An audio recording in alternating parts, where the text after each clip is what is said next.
CDS general Vipin Rawat और उनकी पत्नी मधुलिका रावत समेत सभी जवानों का अंतिम संस्कार आज पूरे सैन्य सम्मान के साथ किया गया।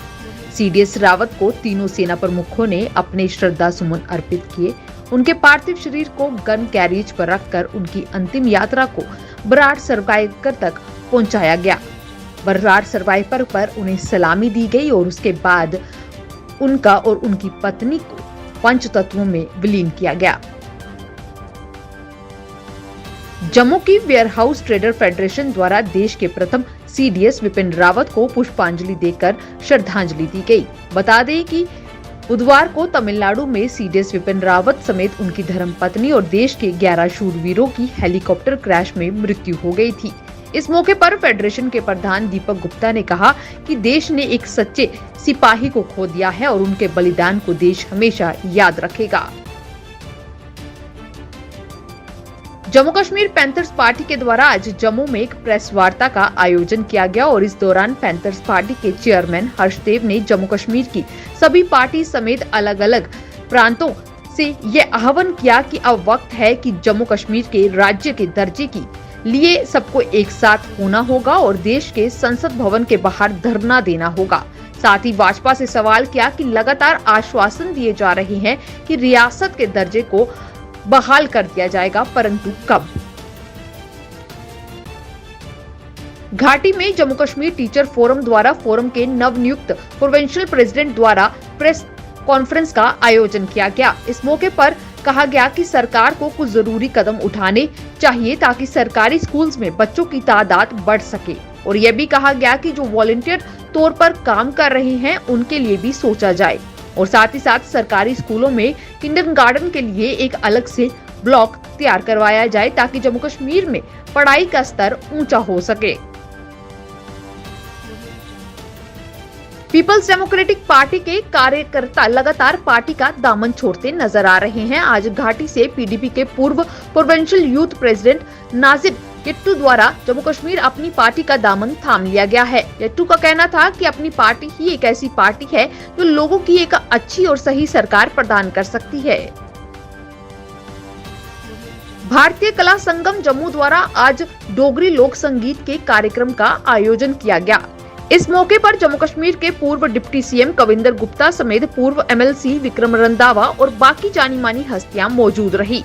कविंदर गुप्ता द्वारा कहा गया कि जम्मू शहर की बात की जाए तो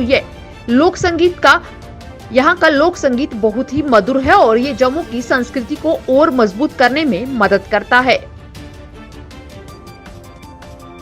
सोपोर के सोफी मोहम्मद के निवासियों द्वारा लिंक रोड की खस्ता हालत पर रोष जताया गया। लोगों ने कहा कि पिछले कई वर्षों से ये लोग सड़क की बदतर हालत से जूझ रहे हैं और अब इन्हें अधिकारियों को साफ चेतावनी देते हुए कहा है कि अगर जल्द से जल्द सड़क का काम शुरू नहीं किया गया तो उन्हें मजबूरन सड़कों पर उतरकर प्रदर्शन करना पड़ेगा। डोगरा चौक से बीसी रोड तक बनने वाले वर्टिकल गार्डन की तरह जम्मू शहर में एक और वर्टिकल गार्डन बनाया जाएगा। इसके लिए स्मार्ट सिटी लिमिटेड ने टेंडर जारी कर दिया है। जीएमसी बख्शीनगर के सामने पड़ी खाली जगह को इसके लिए चिन्हित किया गया है। शहर की खूबसूरती को बढ़ाने के उद्देश्य से स्मार्ट सिटी परियोजना के तहत ये काम किया जा रहा है। जिला रियासी के पोनीचक कस्बे में आज सुबह से ही पुलिस के खिलाफ कड़ा विरोध प्रदर्शन देखने को मिल रहा था, जिसके चलते पूरे इलाके की दुकानों को बंद रखा गया क्योंकि बीती रात ही इलाके में 6 चोरियों की वारदात सामने आई है। दुकानदारों समेत पंच सरपंच साथ ही साथ डीडीसी मेंबर्स भी सड़कों पर नजर आए और मांग की गई कि जल्द से जल्द इलाके के एसएचओ को ट्रांसफर कर दिया जाए। अब इस पर पुलिस के आला अधिकारियों द्वारा आश्वासन दिया गया है कि जल्द ही इस पूरे मामले की तहकीकात की जाएगी। बनिहाल के मीरपोरा से लेकर वनीपोरा तक सड़क मार्ग के कराए जाने का काम शुरू आज कर दिया गया है। इस मौके पर डीडीसी काउंसलर इम्तियाज अहमद मौजूद थे। इलाके के लोगों ने काउंसलर का शुक्रिया अदा किया और कहा कि इस रोड के बनने से लोगों को काफी राहत मिलेगी। आपको बता दें कि साथ ही साथ यहाँ पर ये भी बताया गया कि ये लिंक रोड तैयार होते ही ग्रामीण इलाकों को नेशनल हाईवे से जोड़ा जाएगा। सीडीएस विपिन रावत को श्रद्धांजलि देने का सिलसिला थमने का नाम नहीं ले रहा है और इसके चलते आज जिला पुंछ में पहाड़ी वेलफेयर एसोसिएशन द्वारा देश के प्रमुख सीडीएस विपिन रावत को श्रद्धांजलि अर्पित की गई। श्रद्धांजलि समारोह में बड़ी तादाद में लोग शामिल हुए और सबने उनकी आत्मा की शांति की प्रार्थना की। मध्यम कश्मीर के गांदरबल जिला के विभिन्न इलाकों में वन्यजीव कर्मचारियों द्वारा शुक्रवार यानी आज को 4 काले बालू को जिंदा पकड़ा गया है और बाद में दाचीगाम राष्ट्रीय उद्यान में स्थानांतरित कर दिया गया। एक अधिकारी ने बताया कि वन्यजीव अधिकारियों को सूचना मिली थी कि गांदरबल के यरमुकुम और गुटली बाग इलाकों में जंगली बालू खुलेआम घूम रहे हैं। सूचना मिलने के बाद वन्यजीवों की एक टीम इन इलाकों में पहुंची और कम से कम 4 बालुओं को जिंदा पकड़ने में सफलता हासिल की।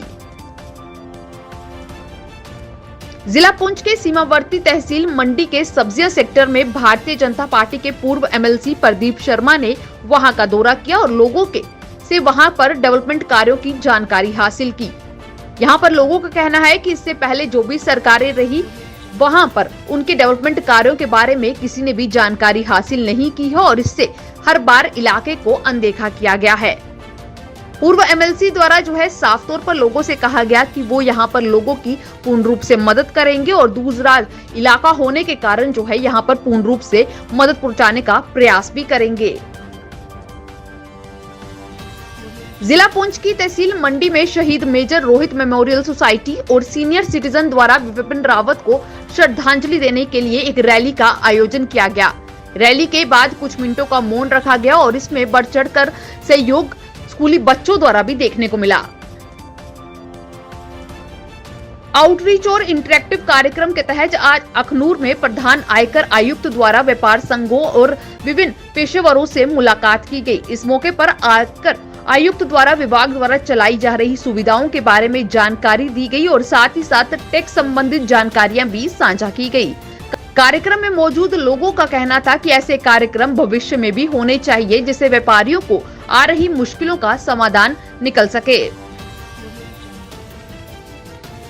संसद के शीतकालीन सत्र के दौरान लोकसभा में केंद्रीय मंत्री मनसुख मांडविया ने कहा कि देश में अब तक 86% लोगों को कोरोना की कम से कम एक खुराक दी जा चुकी है। उन्होंने एनके प्रेमचंदन, राजीव रंजन सिंह, मनीष तिवारी एवं अन्य नेताओं की ओर से पूछे गए सवाल के जवाब में ये टिप्पणी की।